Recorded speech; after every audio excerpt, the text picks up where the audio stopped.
જેતપુરની ભાદર નદી ફરી ઝેરથી લથબથ. પ્રદૂષણ માફિયા સામે તંત્રનો કાનૂનું કાચું. જેતપુરની ભાદર નદી જાણે હવે રંગીન નાળા તરીકે ઓળખવા લાગ્યું છે. આજે ફરી એકવાર નદીમાં ઝેરી કેમિકલવાળા દ્રશ્યો સામે આવ્યા છે. રાજકોટ હાઈવે પરના જૂના પુલ પાસે એવી સ્થિતિ સર્જાઈ હતી કે જાણે વરસાદી ધોધ પડ્યો હોય, પરંતુ હકીકતમાં આ ધોધમાં વરસાદનું નહીં, પ્રદૂષણ માફિયાઓએ છોડેલા ઝેરનું પાણી વહેતું હતું.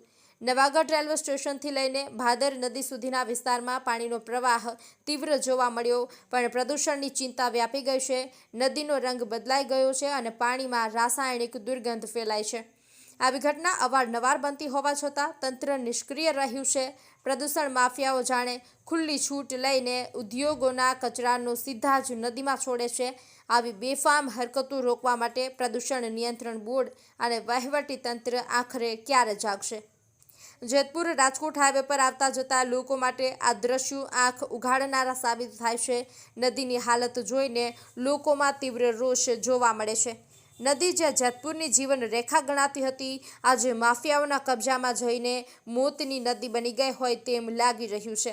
જો તંત્ર હવે પણ જાગશે નહીં તો જેતપુરની ભાદર નદી માત્ર ઇતિહાસની પુસ્તકોમાં જ જીવંત રહેશે, હકીકતમાં નહીં.